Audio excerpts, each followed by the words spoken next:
तो दोस्तों, मेरे चैनल पर आपका स्वागत, अभिनंदन और वंदन। जैसा कि आपको पता है कि बहुत जल्द हिंदी प्रतियोगी परीक्षाएं net, set, TGT, PGT, RPSC, HPSC तथा पीएचडी एंट्रेंस की बहुत सारी परीक्षाएं आयोजित होने वाली हैं। आज मैं आपके सामने कानपुर विश्वविद्यालय में पीएचडी मिड टर्म में पूछे गए कुछ प्रश्न लेकर उपस्थित हुई हूँ, जो हमारे आगामी परीक्षाओं के लिए अति महत्वपूर्ण होंगे। उससे पहले मैं अपना इंट्रो देना चाहूँगी। मैं हुमैरा फातिमा, हिंदी साहित्य में स्नातक, यूनिवर्सिटी टॉपर और गोल्ड मेडलिस्ट। वर्तमान में मैं सीनियर रिसर्च स्कॉलर हूँ और यूजीसी से सीनियर रिसर्च फेलोशिप प्राप्त कर रही हूँ। पिछले 7 वर्षों से मैं हिंदी के अध्ययन और अध्यापन दोनों से ही जुड़ी हुई हूँ। आइए चलते हैं हम अपने प्रश्नों पर। और अगर आपको हिंदी से संबंधित कोई भी प्रतियोगी परीक्षा की तैयारी कर रहे हैं, आप पीएचडी की तैयारी कर रहे हैं या पीएचडी करना चाहते हैं किसी भी विषय से, या पीएचडी को लेकर कोई आपके मन में जिज्ञासा है या कोई आपके मन में प्रश्न है जेआरएफ को लेकर, एसआरएफ को लेकर, तो आप हमसे जुड़ सकते हैं और कमेंट बॉक्स में अपने जो प्रश्न हैं वो कर सकते हैं। मैं उनका जो उत्तर है वो देने का बिल्कुल प्रयास करूँगी। तो चलिए चलते हैं हम अपने प्रश्नों पर, जो पीएचडी मिड टर्म में पूछे गए थे। और ये हमारी जो आने वाली परीक्षा है उसके लिए बहुत महत्वपूर्ण होगी। तो पहला प्रश्न है, रचना काल की दृष्टि से निम्नलिखित उपन्यासों का सही क्रम बताइए। तो रचना काल की दृष्टि से उपन्यासों का सही क्रम, इस तरह के प्रश्न सब हर परीक्षा में आते हैं। तो हम जो ये प्रश्न है हम इसको हल करते हैं। निसहाय हिंदू, पहला है निसहाय हिंदू। निसहाय हिंदू आप सभी को पता है कि 1890 में लिखा गया है। ठीक है। परीक्षा गुरु जो उपन्यास है ये 1882 में हिंदी का पहला उपन्यास इसे माना जाता है। ठीक है। फिर उसके बाद में ठेठ हिंदी का ठाठ, जो अयोध्या सिंह उपाध्याय हरिऔध का उपन्यास है, और ये 1899 ईस्वी में लिखा गया है। ठीक है। उसके बाद में है बलवंत भूमिहर। हो सकता है कुछ लोगों के लिए ये उपन्यास थोड़ा सा नया हो, क्योंकि ये हिंदी के प्रारंभिक उपन्यासों में ही आता है, लेकिन हो सकता है कि कुछ लोगों के लिए ये नया हो। लेकिन मैं बता दे रही हूँ कि ये भुवनेश्वर मिश्र का उपन्यास है, जो कि 1896 में लिखा गया था और 1902 ईस्वी में प्रकाशित हुआ था। तो इस तरह से सबसे पहले हमारा आ जाएगा 1882, उसके बाद में हमारा आ जाएगा 1890, उसके बाद में हमारा आ जाएगा 1899 और उसके बाद में आ जाएगा 1902। तो सबसे पहले हमारा आ जाएगा परीक्षा गुरु। तो हमारा इस तरह से आंसर हो जाएगा बी, खा उत्तर हमारा सही हो जाएगा। ठीक है। फिर हम चलते हैं अपने दूसरे प्रश्न पर। दूसरा प्रश्न हमारा है उपन्यासों से संबंधित है कि हिंदी जो ये उपन्यास हैं उपन्यासकारों के साथ मिलाइए। तो भिखारिणी, इसमें युग्म दिया हुआ है, कोड वाला दिया हुआ है, और आपके जो परीक्षाएं हैं उनमें अलग अलग से भी पूछा जा सकता है। तो भिखारिणी जो उपन्यास है ये किसका है? दिल्ली का दलाल किसका है? मुक्ति पथ किसका है? नाचो बहुत गोपाल किसका है? आप अगर इस प्रश्न पत्र को हल कर रहे हैं तो पहले पॉज कर दीजिए, आप प्रश्न पत्र का आंसर कमेंट बॉक्स में दीजिए, उसके बाद भी आप देखिए कि आपके कितने सही हो रहे हैं। तो हम देखते हैं, नाचो बहुत गोपाल ये दलित उपन्यास है और ये अमृतलाल नागर जी का है। बहुत ही अच्छा उपन्यास है। अगर कोई दलित साहित्य पर कोई काम करना चाहता है तो वो नाचो बहुत गोपाल को ज़रूर कंसीडर करे। उसके बाद में है भिखारिणी जो है ये विशंबर नाथ शर्मा कौशिक जी का उपन्यास है। उसके बाद में दिल्ली का दलाल जो उपन्यास है ये पांडे बेचन शर्मा उग्र का उपन्यास है। मुक्ति पथ ईला चंद्र जोशी जी का उपन्यास है। जो ये हम लोगों का पेपर हुआ था, ये जो पेपर हम हल कर रहे हैं इसमें जो कोड दिए थे वो अलग से दिए थे, इसीलिए इसमें नहीं दिए हैं। आप लोग ऐसे इसी तरह से देख लीजिएगा। उसके बाद में जो अगला प्रश्न आता है वो कहानियों से है, और इसमें पूछा गया है कि ये जो कहानियाँ हैं परमात्मा का कुत्ता, उसने कहा था, दर्पण और गदल। ये कहानियों को उनके वर्ण विषय के साथ मिलाइए। इस तरह से नेट में भी पूछा जाता है और अब तो हर परीक्षाओं में इसी तरह के प्रश्न आते हैं हिंदी से संबंधित, चाहे वो अभी हाल फिलहाल में हुई हरियाणा का भी देख लीजिए, बहुत ही डीप प्रश्न आए थे। तो परमात्मा का कुत्ता किससे संबंधित है? नगरीय जीवन की त्रासदी से संबंधित है। उसने कहा था, सभी को पता है, प्रथम विश्व युद्ध से संबंधित है। गदल जो है वो एक आंचलिक कहानी है। दर्पण जो है वो नारी स्वतंत्रता से की बात करता है। ठीक है, तो इस तरह से हमारा ये प्रश्न भी हो गया। अब हम आगे चलते हैं अपने 4th नंबर प्रश्न पर। हिंदी कहानियों को उनके कहानीकारों के साथ सम्मिलित कीजिए। फिर से कहानियों वाला ही प्रश्न आया है, तो हम लोग चलते हैं। छोटे छोटे ताजमहल कहानियों को कहानीकारों के साथ सम्मिलित करना है। जब भी आप प्रश्न हल करिए, सबसे पहले यही चीज़ आपको देखना है, क्योंकि अगर हम ऐसे ही सीधे सीधे प्रश्न हल करते चले जाते हैं तो कई बार क्या होता है कि अभी यहाँ पे आपसे पूछ लिया कि छोटे छोटे ताजमहल किसकी रचना है। अगर आपने ऊपर ध्यान नहीं दिया कि हमने कहानी हल सॉल्व की थी, हो सकता है अगला जो आपका पेपर आए और उसमें ये पूछ लिया जाए कि छोटे छोटे ताजमहल क्या है। अगर आपने यहाँ ध्यान नहीं दिया है तो फिर आपको ये तो पता होगा कि ये राजेंद्र यादव की रचना है, लेकिन आप अगर इधर ध्यान नहीं देंगे ना तो फिर आप ये चीज़ नहीं बता पाएंगे। हो सकता है अगली परीक्षा में ये पूछ ले कि छोटे छोटे ताजमहल क्या है, विधा पूछ ले। तो यहाँ से हम ये चीज़ भी, जब भी हम प्रश्न हल करें, PYQs हल करें या MCQs पुराने हल करें, तो हम इन चीज़ों का ख्याल रखें, केवल प्रश्न हल करते ना चलें, आंखें खुली रख के हल करें। बल्कि सर्पदंश किसकी है? तो रामदरस मिश्र की है। खोई हुई दिशाएं किसकी है? तो खोई हुई दिशाएं कमलेश्वर की है। हंसा जाई अकेला मार्कंडेय की है। ठीक है, चलिए चलते हैं अगले प्रश्न पर। दूसरा ये जो प्रश्न है ये भी कहानियों से है। हम 5वें प्रश्न पर आ गए। हम कुल 25 प्रश्न हल करेंगे और ये प्रश्न भी कहानियों से लिया गया है। तो कहानी का ये प्रश्न है, देखते हैं। कहानी छोटे मुंह बड़ी बात करती है, बिल्कुल सही है। ठीक है, आप ये मुझे बताइएगा कि ये किस आलोचक ने कहा है कि कहानी छोटे मुंह बड़ी बात करती है। लेकिन तर्क अभिकथन ये दिया गया है और तर्क ये दिया गया है। जब भी हम अभिकथन और तर्क वाली बातें करते हैं तो हम इसको कैसे हल करेंगे? अब तो नेट के जो पेपर होता है उसमें इस तरह के क्वेश्चन बहुत कम आते हैं। पहले तो 20 से 25 क्वेश्चन ऐसे ही आते थे, फिर उसके बाद में धीरे धीरे करके 10 से 12 क्वेश्चन ऐसे आने लगे। अब तो बिल्कुल ही नहीं आते हैं, कभी कदार एक आधा आ जाता है तो आ जाता है। तो इस तरह के जब भी हम प्रश्न हल करेंगे तो सबसे पहले हम क्योंकि लगाएंगे।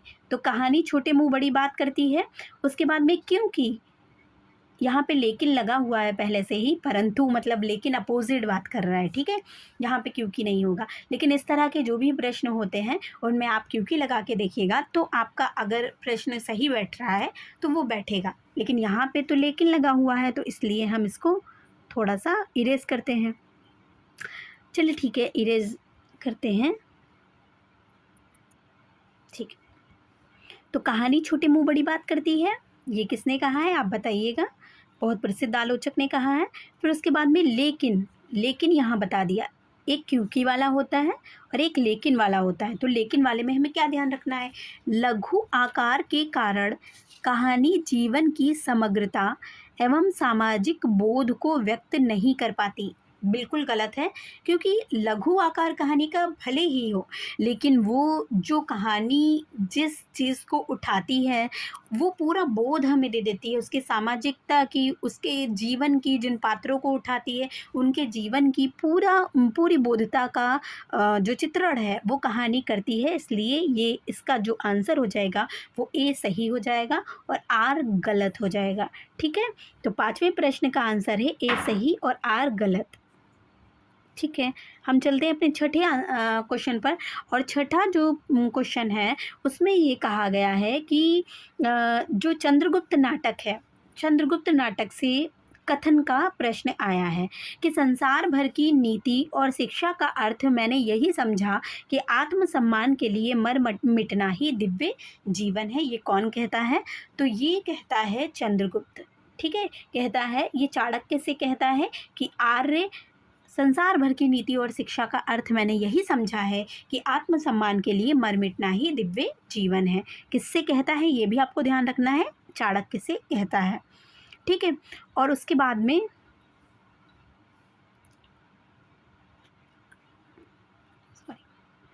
आप कोई भी परीक्षा की तैयारी कर रहे हो, आचार्य जयशंकर प्रसाद के जो चंद्रगुप्त, स्कंदगुप्त और ध्रुव स्वामिनी नाटक हैं, ये ज़रूर तैयार करके रखिए।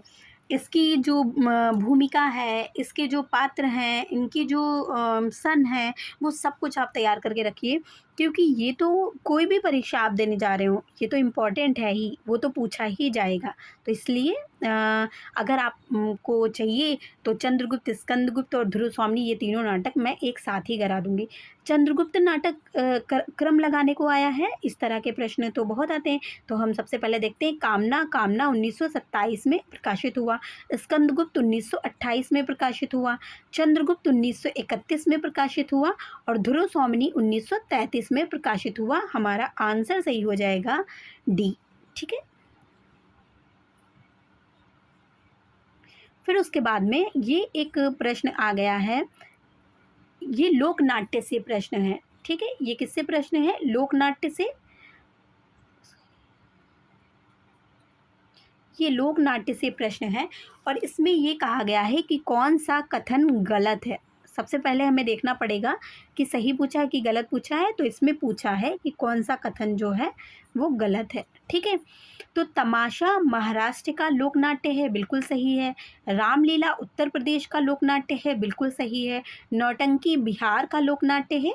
ये यक्षगान दक्षिण भारत का लोकनाट्य है, सही है। नौटंकी बिहार का लोकनाट्य नहीं है, बल्कि उत्तर प्रदेश का लोकनाट्य है। कहाँ का है? उत्तर प्रदेश का लोकनाट्य है।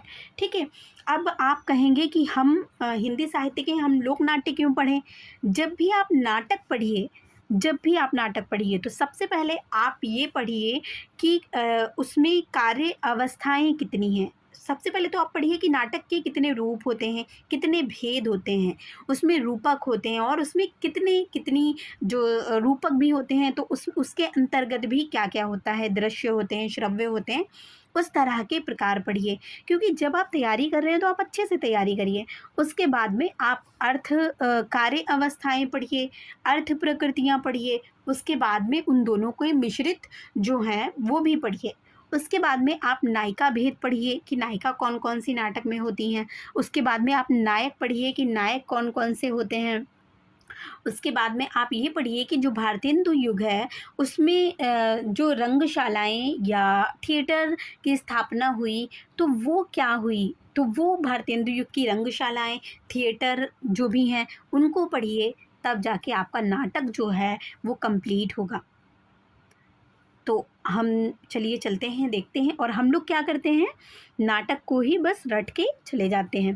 लेकिन जैसे जैसे आप आगे बढ़ेंगे और पढ़ेंगे तब आपको पता चलेगा कि किस तरह से सिस्टमेटिक ढंग से पढ़ना है हमें। ठीक है, तो इसमें पूछा है कि निम्नलिखित में से कौन सा कार्य अवस्थाएं का भेद नहीं है, पूछा है। तो प्रारंभ है, प्रयत्न है, फलागम है और बिंदु नहीं है। हमारा बिंदु अर्थ प्रकृति है। ठीक है,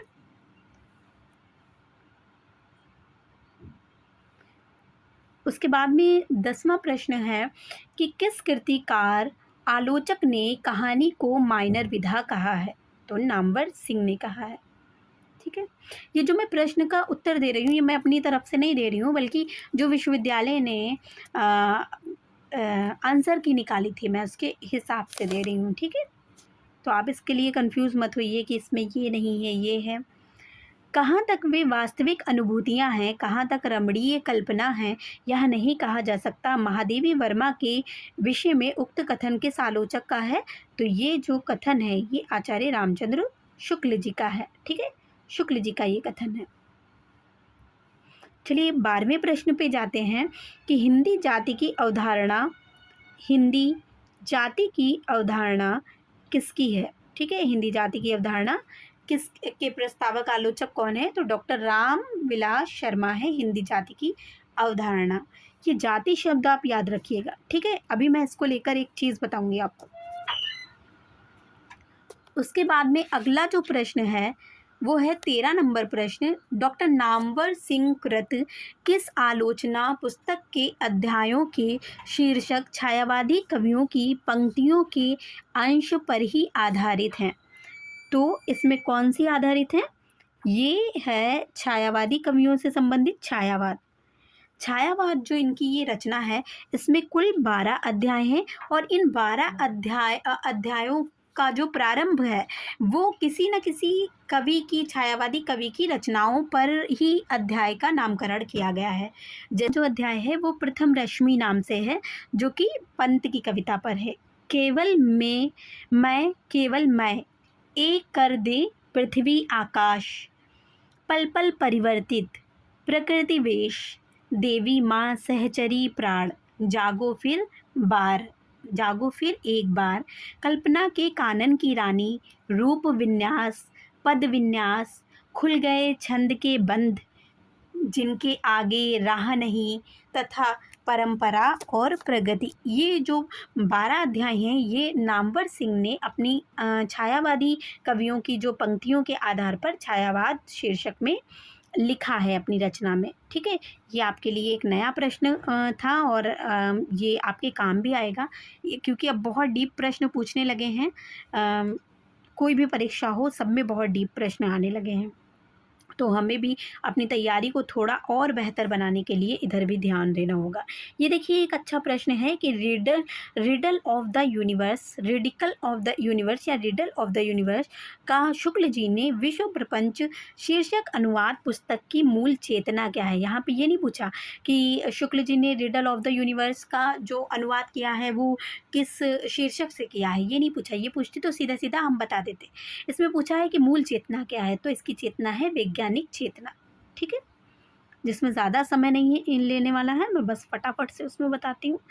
फिर उसके बाद में है 15 नंबर प्रश्न है हमारा कि आचार्य क्षितिज मोहन की व्यापक सांस्कृतिक दृष्टि से प्रभावित कौन से आलोचक हैं? तो ये हमारे जो आलोचक हैं ये डॉक्टर रामविलास शर्मा हैं। मैंने कहा था कि आप जाति ध्यान रखिएगा, कहा था कि आप जाति ध्यान रखिएगा। तो ये जो क्षितिज मोहन शर्मा हैं, आप गूगल करिएगा। क्षितिज मोहन शर्मा भारतवर्ष में जाति भेद तथा संस्कृति संगम, ये इनकी जो प्रमुख रचनाएं हैं इन्होंने लिखी, और जो भारतवर्ष में जाति भेद इन्होंने रचना लिखी है उसी के आधार पर जो आचार्य डॉक्टर रामविलास शर्मा हैं उन्होंने अपनी जो जातिगत अवधारणा है उसको लिया और उसी के आधार पर अपनी सांस्कृतिक दृष्टि को बनाया। तो क्षितिज मोहन सेन जो हैं ये किससे प्रभावित माने जाते हैं? ये रामविलास शर्मा जो हैं वो क्षितिज मोहन सेन से प्रभावित माने जाते हैं। ये एक बहुत अच्छा प्रश्न आपको मिला है। फिर डॉक्टर नगेंद्र ने अपनी आलोचना पुस्तक सुमित्रा नंदन पंत में किस आलोचना पद्धति का प्रयोग किया है? तो किस आलोचना पद्धति का प्रयोग किया है? व्याख्यात्मक आलोचना पद्धति। अगर यहाँ पे व्यवहारिक लिखी होती तो व्यवहारिक भी हो जाती, लेकिन यहाँ पे चूँकि व्यवहारिक नहीं व्याख्यात्मक लिखी है तो व्याख्यात्मक हम जाएंगे। यहाँ पे हम थोड़ा सा देख लेते हैं कि जो ऐतिहासिक कौन सी होती है जिसमें इतिहास के आधार पर आलोचना की जाती है, जैसे कि शुक्ल का इतिहास हो गया या मिश्र बंधुओं का हो गया। इस तरह के जितने भी इतिहास हैं, गणपति चंद्र गुप्त जी का हो गया, राम कुमार वर्मा जी का हो गया, तो ये ऐतिहासिक पद्धति में आएंगे। सैद्धांतिक पद्धति मतलब काव्यशास्त्रीय आधार बनाकर, किसी सिद्धांत को आधार बनाकर लिखी गई ये आलोचना हो जाती है सैद्धांतिक पद्धति की आलोचना। तुलनात्मक पद्धति किसी, जैसे कि सादी का हो गया या पद्म सिंह शर्मा का हो गया या कृष्ण बिहारी मिश्र का हो गया, तो इस तरह की जो दो कवियों की तुलना या दो चीज़ों की तुलना करके जो आलोचना की जाती है वो हमारी आलोचना हो जाती है तुलनात्मक आलोचना, ठीक है? फिर उसके बाद में है गलत युग्म का चयन कीजिए। यहाँ पे गलत युग्म का चयन कीजिए। तो गलत युग्म का चयन क्या पूछा है कि लोक मंगलवादी आलोचक कौन है, तो आचार्य रामचंद्र शुक्ल हैं, बिल्कुल सही है। प्रगतिवादी आलोचक रामविलास शर्मा है, बिल्कुल सही है। मानवतावादी आलोचक शिवदान सिंह चौहान नहीं है। नई समीक्षा क्रोरेंसम की है, सही है। तो मानवतावादी आलोचक कौन है, हजारी प्रसाद द्विवेदी जी हैं, एचपीडी हैं, ठीक है। शिवदान सिंह चौहान क्या है, शिवदान सिंह चौहान मार्क्सवादी आलोचक हैं। कौन से आलोचक हैं, मार्क्स। फिर उसके बाद में अगला प्रश्न है कि काव्य शास्त्र के सिद्धांत को आधार बनाकर जो आलोचना लिखी जाती है कहलाती है। अभी अभी मैंने बताया था कि जो काव्य शास्त्र को बनाकर लिखी जाती है वो सैद्धांतिक आलोचना कहलाती है। तो इसमें तो कुछ नहीं है, ठीक है। फिर प्रगतिवादी आलोचक नहीं है। प्रगतिवादी आलोचक कौन से नहीं है, तो प्रगतिवादी आलोचक रामचंद्र शुक्ल तो अभी आपने देखा। लोक मंगलवादी आलोचक हैं अमृत राय, तो रामचंद्र शुक्ल ही प्रगतिवादी आलोचक नहीं है बल्कि लोक मंगलवादी आलोचक हैं। शिवदान सिंह चौहान मैंने बताया मार्क्सवादी हैं, रामविलास शर्मा भी मार्क्सवादी हैं, अमृत राय भी मार्क्सवादी आलोचक हैं, ठीक है। मार्क्सवादी आलोचक और प्रगतिवादी आलोचक एक ही है, ठीक है। फिर उसके बाद में है साकेत एक अध्ययन आलोचना पुस्तक के लेखक कौन है। ये 1939 में लिखी गई थी पुस्तक, ठीक है। 1939 भी याद रखिएगा, बहुत महत्वपूर्ण पुस्तक है। और ये जो पुस्तक है, कई बार हम सोच लेते हैं कि जो लंबे लंबे वाक्य हैं वो रामविलास शर्मा जी ने लिखा है, जी नहीं, ये डॉक्टर नगेंद्र की पुस्तक है, ठीक है, याद रखिएगा।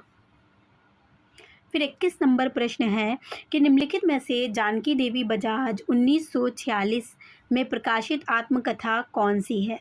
तो जानकी देवी बजाज की सभी को पता होगा, प्रथम महिला आत्मकथा है, तो मेरी जीवन यात्रा है, 1946 में लिखी गई है, ठीक है। और जो उनकी जीवन यात्रा है 1946 में लिखी गई है, वो किसकी है बताइएगा। राहुल सांकृत्यायन की का सन क्या है वो आप लोग बताइएगा, ठीक है। यहाँ पे देखिए लिखा है कि जानकी देवी बजाज की आत्मकथा जो है, जानकी देवी बजाज की आत्मकथा 1946 में प्रकाशित हुई है। तो ये मुझे थोड़ा डाउट लगा, इसीलिए मैंने वीडियो पॉज करके फिर थोड़ी सी किताबों में झाँका। और क्योंकि मुझे डाउट लगा क्योंकि पहली जो आत्मकथा है वो 1956 में लिखी गई थी, ठीक है। और जो राहुल सांकृत्यायन जी ने लिखा है वो 1946 में लिखा है, तो यहाँ पे गलत है, आप सही कर लीजिएगा कि पहली आत्मकथा जो जानकी देवी बजाज ने पहली महिला आत्मकथा जो जानकी देवी बजाज जी ने लिखा है वो मेरी जीवन यात्रा है और 1956 है। और राहुल सांकृत्यायन ने भी मेरी जीवन यात्रा ही लिखा है और उनका जो प्रकाशन वर्ष है वो 1946 है, ठीक है, आप ये याद रखिएगा। चलिए हम चलते हैं आगे अगले प्रश्न पर। तो ये इसका आंसर हो जाएगा हमारा सी। आत्मकथा 22 नंबर प्रश्न है, आत्मकथा लेखक के जीवन की दुर्बलताओं, सफलताओं आदि का वह संतुलित और व्यवस्थित चित्रण है जो उसके संपूर्ण व्यक्तित्व के निष्पक्ष उद्घाटन में समर्थ होता है। यह किसने कहा है, तो ये कहा है गोविंद त्रिगुणायत ने, ठीक है। ये मेरे पास बहुत पुराना पेपर रखा हुआ था और उसमें पहले से ही क्वेश्चन आंसर टिक थे, वरना अगर आप पेपर कभी हल करिए तो प्रश्नों पर पहले से ही टिक ना हो, क्योंकि ऐसे हमारा जो माइंड है वो क्लिक नहीं कर पाता है, ठीक है। लेकिन ये आप देख लीजिएगा 25 प्रश्न हैं अच्छे से। फिर उसके बाद में निराला की जीवनी, महाप्राण निराला किसकी रचना है, तो गंगा प्रसाद पांडे जी की रचना है।